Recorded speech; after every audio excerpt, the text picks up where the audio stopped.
So my take is that part of the reason is because founders are very eager to just go start something.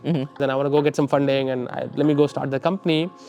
And I think that energy, that impatience is misplaced. And I would much rather that people take some time in the beginning. Listen, if you're going to embark on a 10-year journey, make sure you're not climbing like a small mountain. Make sure you're not climbing like, finding a local maxima, right? Like, if you're going to build something that takes up your whole life, make it a big thing, right? And to make it a fucking big thing, take some time. Right. Like, what is the rush? Hello, everybody. This is another episode of Off Topic. This is our interview series where we interview founders, executives, venture capitalists, and everybody in the tech ecosystem.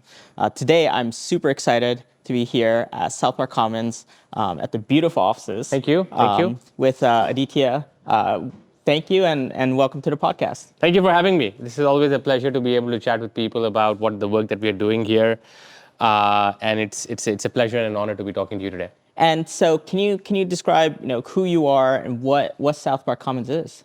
Yeah, absolutely. So my background, I've done a bunch of different things in Silicon Valley, but ultimately at my heart, I'm an engineer. I'm a builder.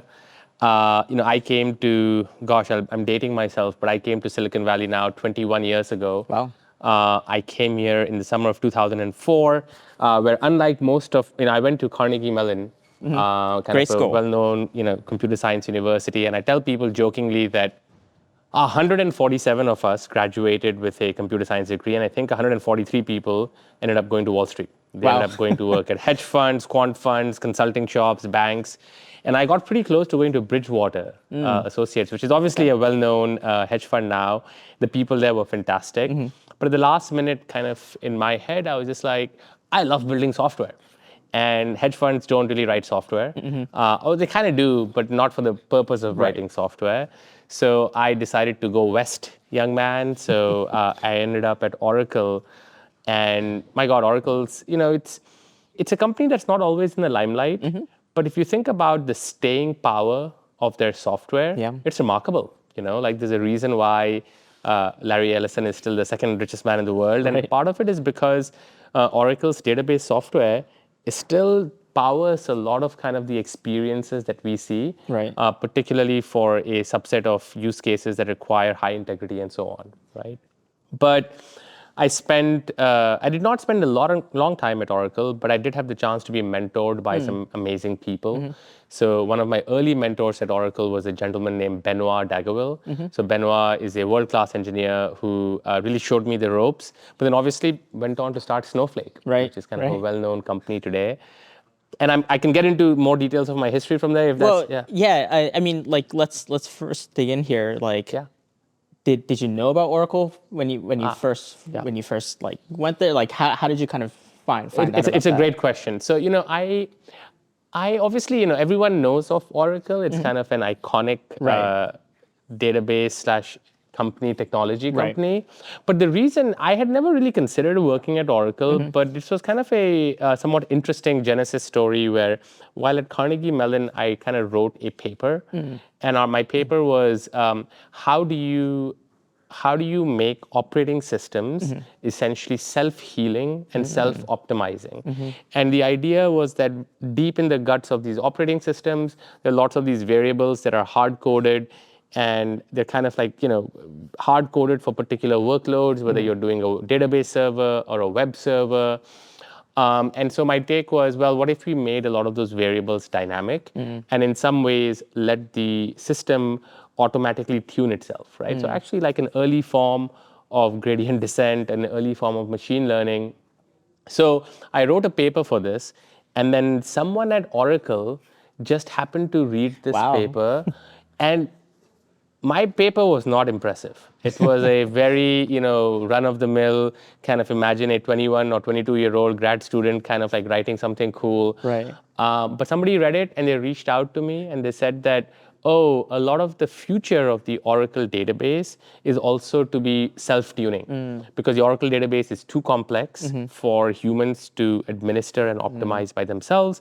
So why don't you come in and apply a bunch of your techniques at Oracle? So that's kind of how they found me. I'm very grateful because I think if somebody had not read that paper, I think I would have been working in Connecticut for a hedge fund, which would have been a pretty different life. Right. I don't think as fun, but it's interesting. One of the things I often consider is that it's very hard to run counterfactuals on your life. You just don't know, right? Like, how Right. can you tell the kind of the parallel universe that you might have taken? And at the same time, I also think that there have been these moments in my life where I definitely look back and I feel like, oh, I got lucky, right? Like, oh, I wrote this thing, somebody Right. read it, they invited me to Silicon Valley, I met Mark Zuckerberg, that changed my life. So I've come over the years to appreciate that both of these things can be true. You have to get lucky, Right.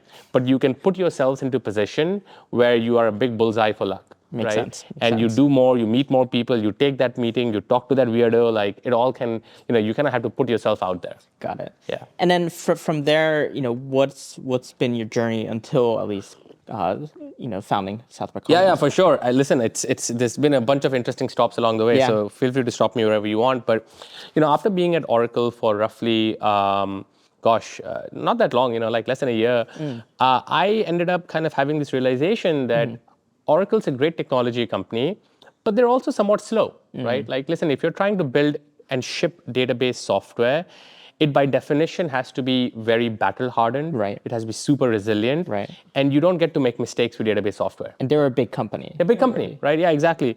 So I kind of had this duality where I was enjoying the nature of my technical work, but also getting very frustrated by the slow pace of getting it out there.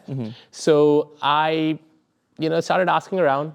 I started asking my network, like, is there somebody out there who I should talk to? Right. And more than one person pointed me to this. They're like, oh yeah, this is young kid who's just moved out to the Bay Area. He's building this thing called the Facebook. Right. And you should just go meet him. And I took that meeting, to be honest, on a little bit of just like, sure, why not, because I was not a Facebook user. So funnily enough, Facebook, early days, only in college.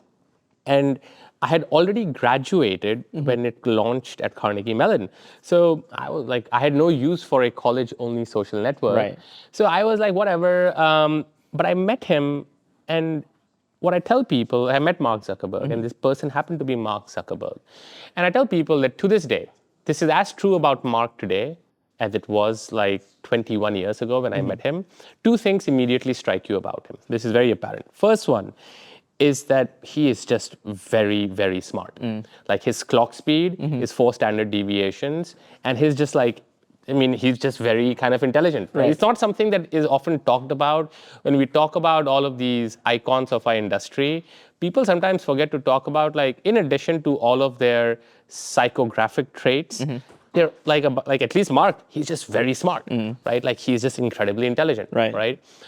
That's the first thing that strikes you. And the second thing that strikes you is his intensity. Like it is very clear that he has the will and the desire to shape the world around him in fundamental ways. And you walk away from him being like, oh yeah, he will mold the world to what he sees fit. And you know this within 15 minutes of meeting him, right? And after 15 minutes of talking to him, I was like, oh, this is obviously a person that I want to kind of like work with or for. So I quit Oracle on a Thursday evening. I started at Facebook on a Friday morning. And, then kind of followed, frankly, an incredible 6 years at Facebook, you know. It's kind of hard to describe. We just had somebody who I worked with in the early days of Facebook, Boz, who's now the CTO there. He actually was up on the stage last week, and we were kind of doing a talk, and we were reminiscing a little bit about what it was about Facebook in the early days. What kind of like emotion does it evoke? Like, what do I remember? And there are many things I remember. I remember working very hard. Right. I remember learning a lot. But the other prevailing emotion is just one of joy. It's fun. Like, I remember it's just like, oh yeah, we were working really hard on problems that were interesting. We were getting positive feedback loops from our users.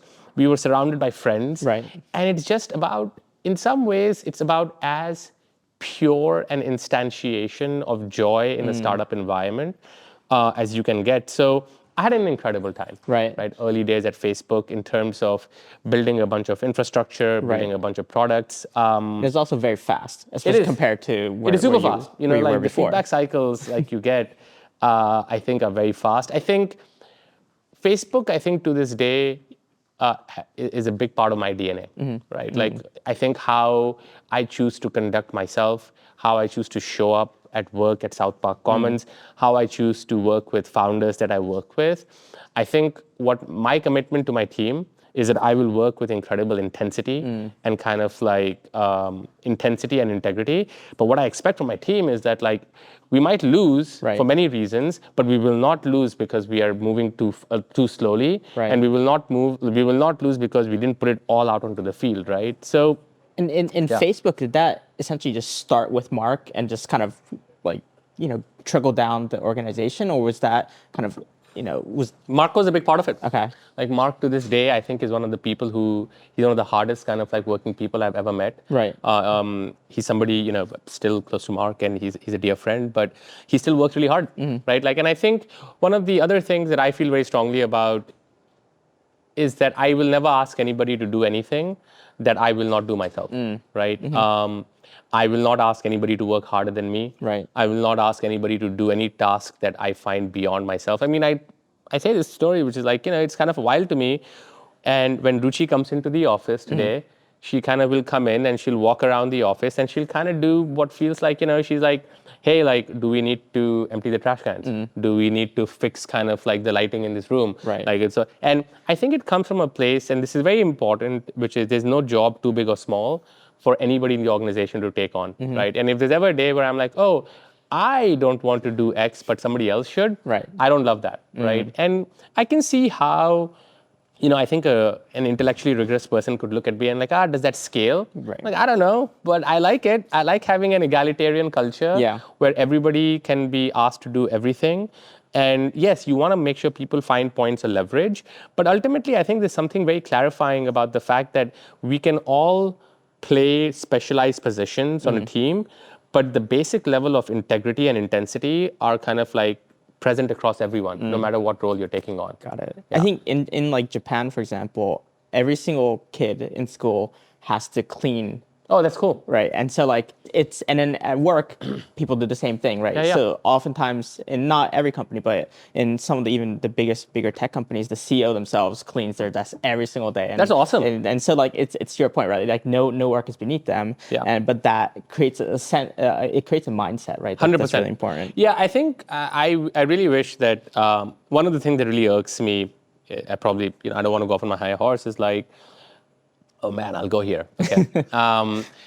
I find it kind of wild, right? That like sometimes I'll go into some VC offices and, they're like, which of these 4 kinds of green juice do you want? And my take is that how do you want, like your investor should in some ways truly feel what it is like to be at the early stages of company creation. Like to feel like, in some ways, like the combination of exhilaration but fear about like the company going up and down, where like there is no fancy green juice, right? Like you got some LaCroix water and kind of like a cup to get your coffee. And this is why to this day, I feel very strongly that the ethos of SPC should be similar to the ethos of the founders that we work with. Meet them where they're at. Like this is like, we are living the same like world as you. Yeah, it's important to it. I want to get to SPC, but right before then, after I think 6 years at Facebook, you decided you wanted to start your own thing. Correct. And then eventually got acquired by Dropbox. Yes, exactly. Dropbox has another incredible founder with Drew. What learnings have you had working at Dropbox? And does any of that translate here? Yeah, for sure. Dropbox was a beautiful journey. Kind of like I think that I was there for about actually roughly 5.5, 6 years as well, kind of as the head of engineering. And the Dropbox journey for me was in some ways, looking back on it, now that I've had some time and space from it, right? It was actually a really, in some ways, difficult balancing act to pull off. On the one hand, we had a number of competitors who were larger than us, who were all trying to, in some ways, give away our product for free, like Apple with iCloud, Google with G Drive and Google Photos, and then Microsoft with this variety of kind of cloud storage offerings. And then we also had smaller competitors like Box, kind of like, So I think that we had this really interesting and hard kind of like I would say, balancing act between how do you build great products, how do you grow the revenue, while also kind of in some ways staving off the competition, right? On both sides. On both sides. Yeah. And it was really hard. I think that people often ask me to compare and contrast my Facebook and Dropbox experience. And I learned an insane amount from both places. At Facebook, but looking back, if I'm being honest, I don't actually think we had the same kind. Facebook didn't have competition in the same sense. Yes, Google would take a shot at building some social product every 18 months, but it never felt truly existential, right? Like in some ways, we were in a lucky spot to mostly be rate limited by our own imagination. Right. Like at Facebook, listen, if you work harder, work smarter, work more intensely, you can grow faster, right? And that's awesome because in some ways, you are in charge of your own destiny to some degree, and there's always more stuff to kind of figure out. But at Facebook, that's a prevailing sense, right? At Dropbox, it was very much like, my God, we have to build the plane, build the new plane, build our current plane, build the new spaceship, grow our revenue, grow our team, build our own infrastructure, all while competing. Right. For me, I think that's a more, in some ways, prototypical startup experience where you have a lot of competing things to kind of navigate and to try to win against. But I learned a lot from it, right? I think I learned, in particular, I think the things that stand out for me about Dropbox and about Drew and Arash are that I'm very proud of the team that we built at Dropbox. I would say pound for pound, it was the strongest engineering team of its era.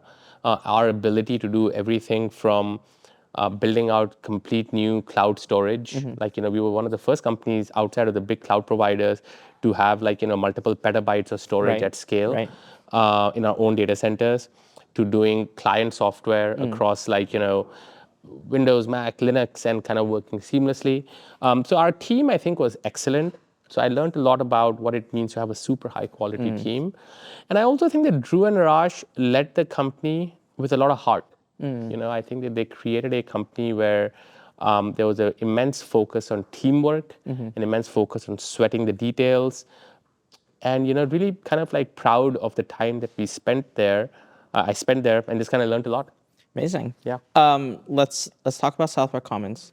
What do you guys do here?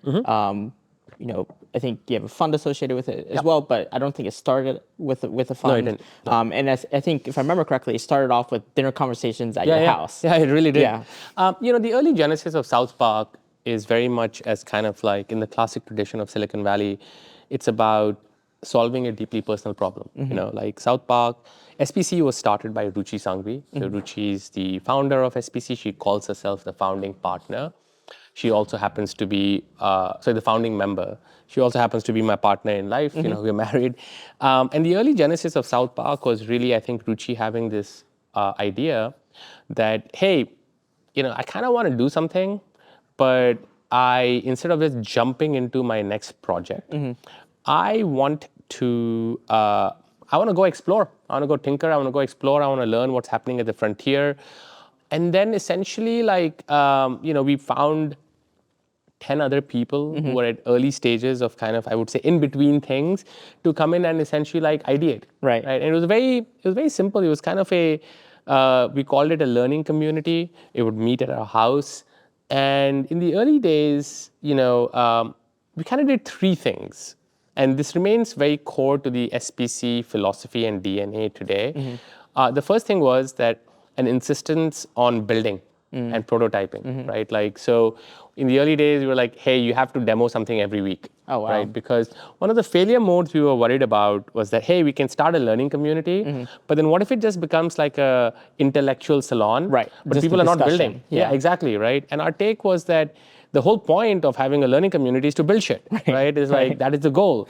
And at Facebook, we had this beautiful philosophy, which is that who cares about your product specs and your memos and your slide decks? Let the code speak, right? The best way to cut through all the shit is you show up to a review with Mark, right? And you have working demos, right? And I give Mark a lot of credit for this. Early on, he's I refuse to be part of any product review where the PM is coming in with slides. I'm just not going to look at slides. Right. If you want to come in, show me a prototype, right? Let me play with it. So we have this heavy bias towards building, towards artifact creation at SPC. That kind of is from the early days.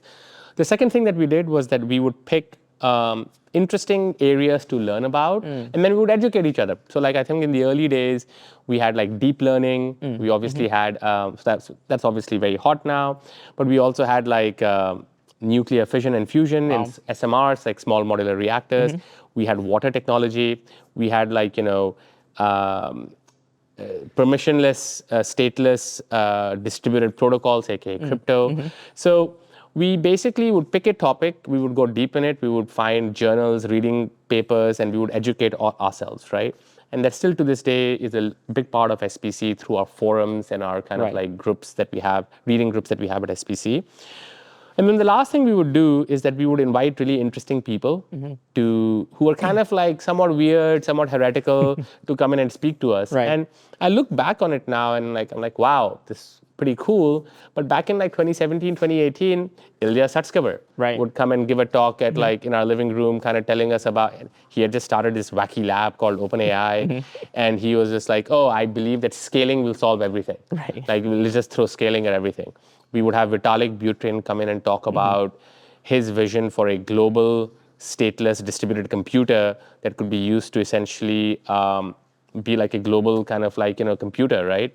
That was permissionless and that was kind of run by, through some like, distributed protocol. So we had some really interesting people come in and spend time with us. And then eventually, the initial crew of 10 people grew to 20. The living room was too boisterous. We were also expecting our first child, Avian. So basically, we ended up getting our first build. We just got the space ourselves without. We just like, we'll just get the space. We'll make it a hub for learning. And this was actually 112 South Park. It was actually just a stone's throw from here. And 112 South Park was then kind of our community space. It was in South Park, hence we called it South Park Commons. And then kind of, we have kind of grown ever since. Got it. And then what's kind of the, the journey for someone who's joining South Park Commons today? Like what's kind of the process they go through? Is there a process at all? Like, how does that work? Yes. The process of joining SPC is fairly rigorous. Like, when you, we have different mechanisms of getting in. You can join via the member residency. You can join via the founder fellowship. And these mechanisms all generally require like a fairly extensive evaluation process. You might have to meet multiple team members for multiple interview cycles. You might have to meet some of the partners. You might have to meet some of the other community members. So it is pretty extensive and it takes a while for people to get vetted. But, a lot of it is in service of really high talent density. Yes, so the process to get in is quite rigorous. But how many people now are in? The way we think of it is that since SPC's beginning, we've had roughly, call it like now close to 900 alumni. Wow. These are people who have come, they've spent time with us, anywhere from 6 to 12 months. And then every year now, we have another 250 to 300 members who we welcome to SPC across one of our locations. We have San Francisco, New York, and Bangalore. And our scale has gotten a lot larger. This year, I think roughly upwards of 30,000 people will, either apply or be referred to, come to one of our events, listen to some of our content, who will express a desire to be part of SPC. We can offer our services and our products to about 250 to 300 of them. Got it. Yeah. So it's hard to get in. And I think it was during an interview you had mentioned, I think COVID was kind of the key factors for you to actually start scaling kind of beyond this space. Yeah, absolutely. I think COVID, like for a lot of organizations, COVID ended up just kind of being initially kind of a huge curveball, but then also like ended up being a way for us to expand our aperture. So in the early days of COVID, we were like, oh, wow, well, what are we going to do? Like SPC has a very strong in-person culture. We very much believe in high bandwidth conversations. We ask our members that you have to come physically to the space at least 3 to 4 times a week. So if you can no longer have the physical space, what does that mean for SPC? And like, oh, this is very confusing. So that was hard.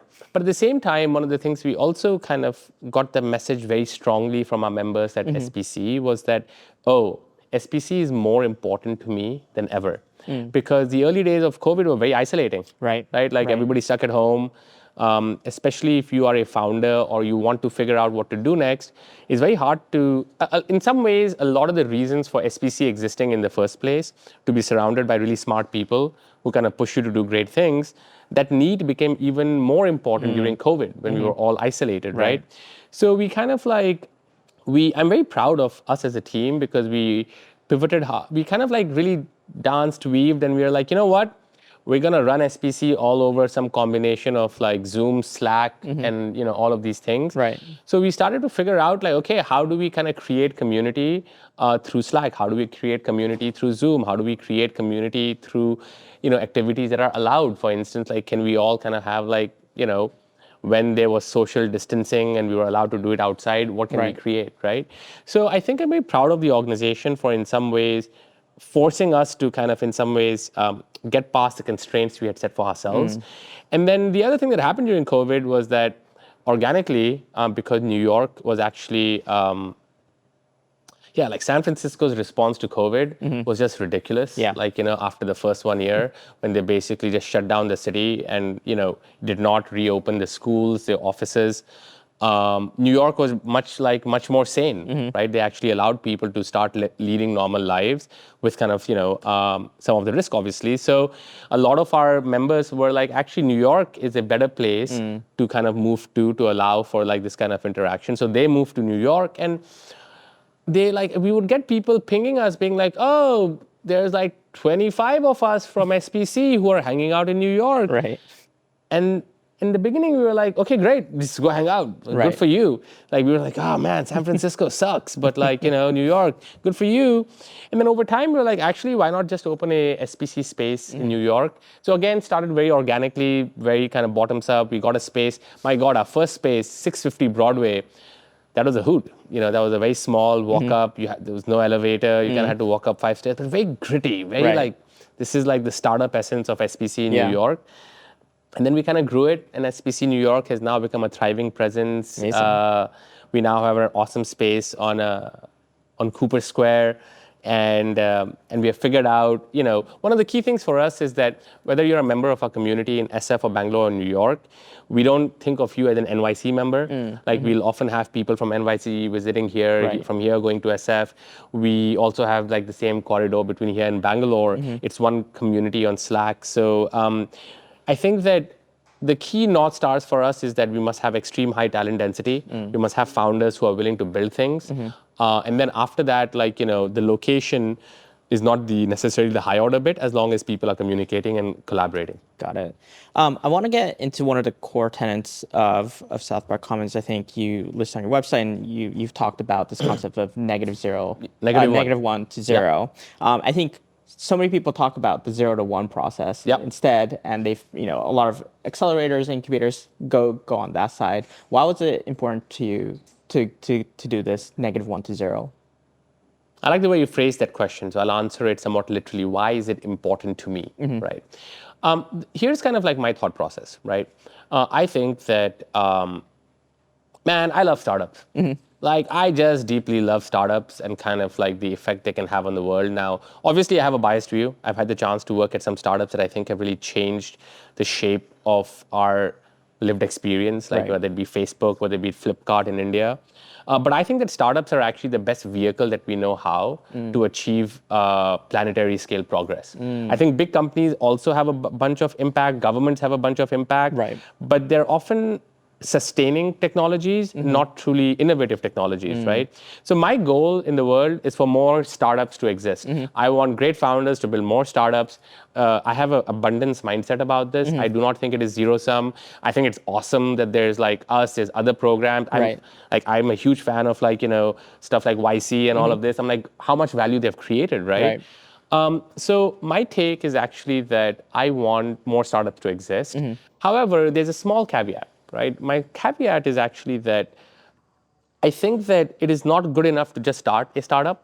I think you should actually work on meaningful problems, right? And I want people to take some time to actually go tackle the big problems. The perhaps controversial hypothesis I would put forward is that in the last 10 years, there has been so much venture capital money that has entered Silicon Valley for good reason, because Silicon Valley is building good things.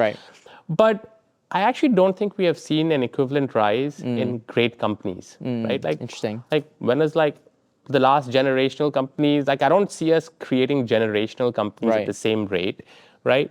So my take is that part of the reason is because founders are very eager to just go start something. It's like, oh my God, like, I want to be a founder and I have some ideas and I want to go get some funding and let me go start the company.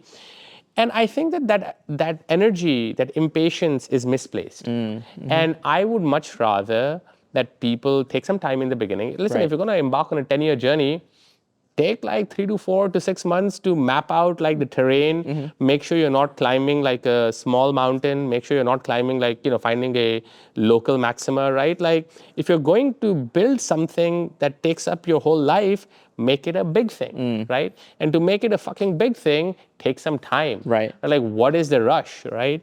So I think of -1, and the reason I'm so passionate about it is because I think that if we do our jobs well at SPC, then hopefully it should allow for the creation of more awesome, long-term, serious, big startups.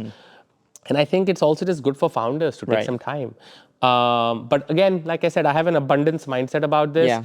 I think a lot of VC can often feel zero-sum. Sure. I'm not zero-sum.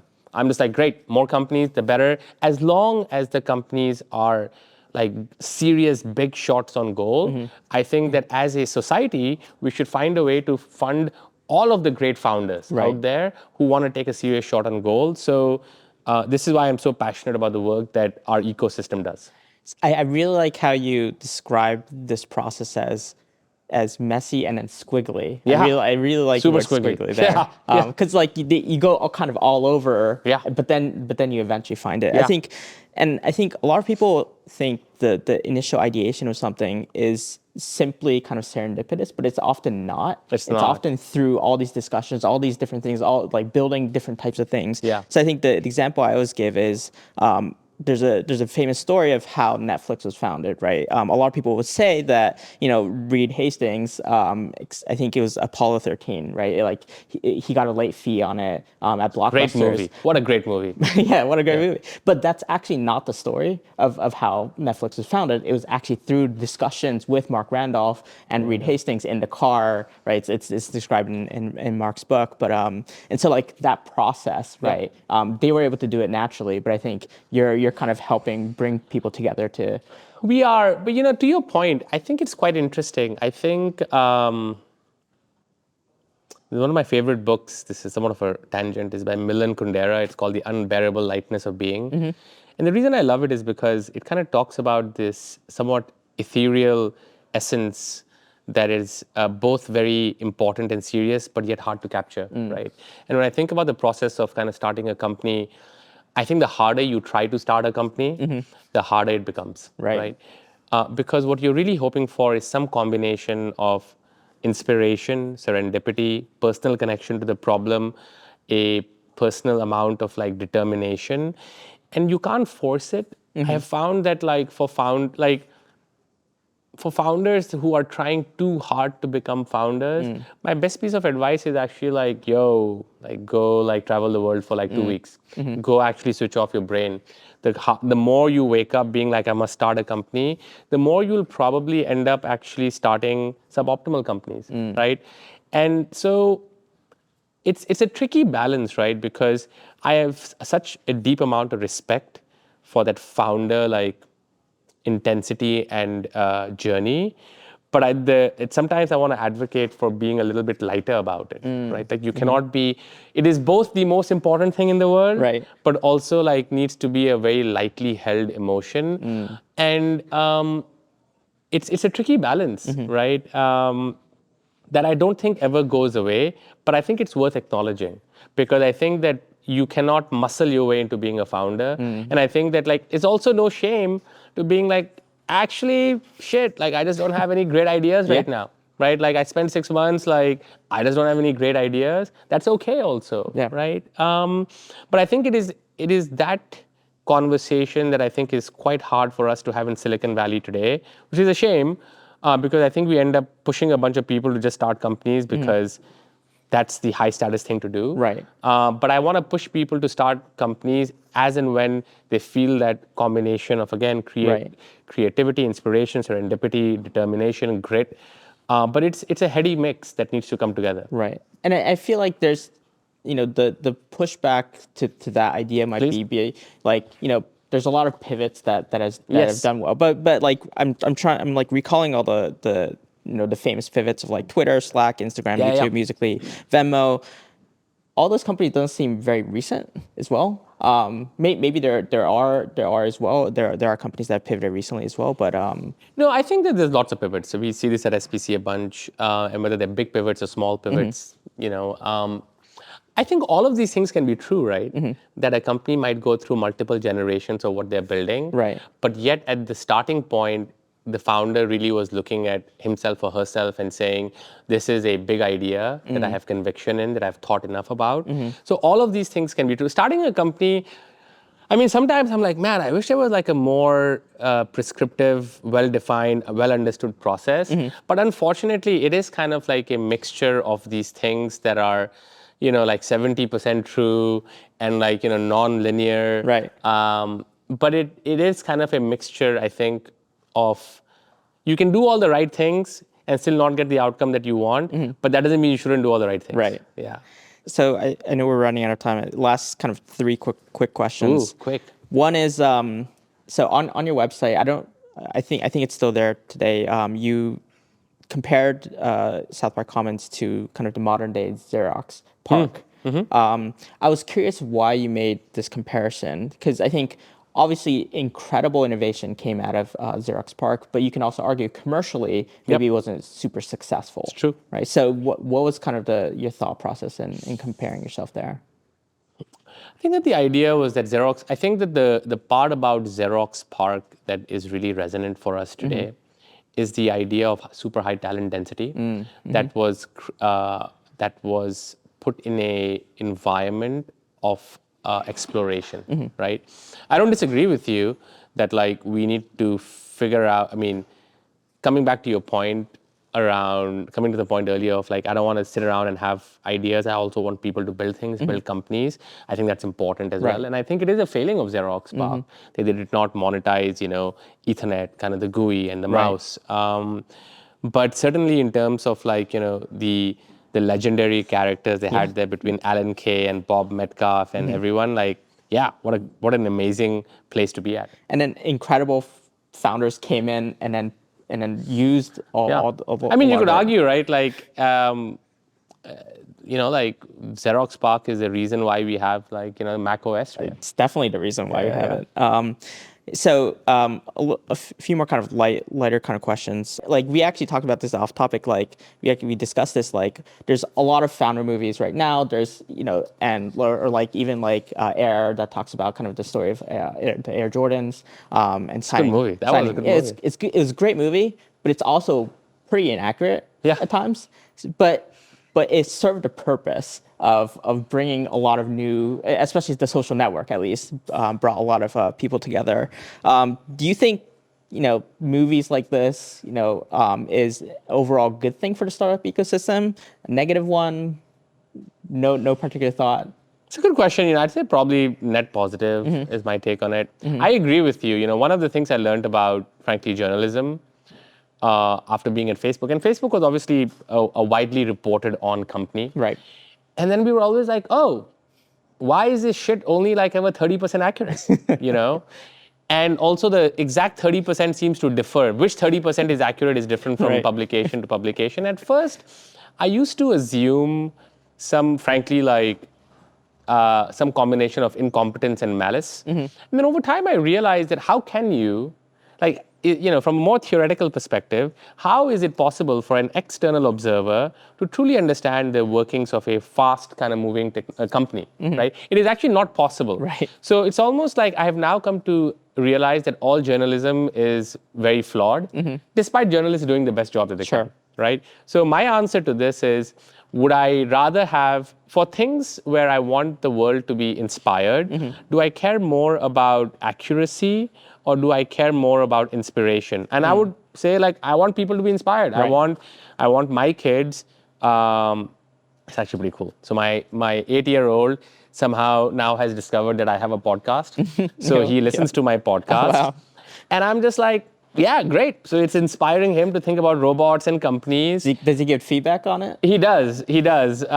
He says I swear a lot, which is it is what it is. But I think what I find interesting is this, right? Like I think that my mental model is that it is actually very hard to determine truth as an external observer for things that are fundamentally about humans and so on, right?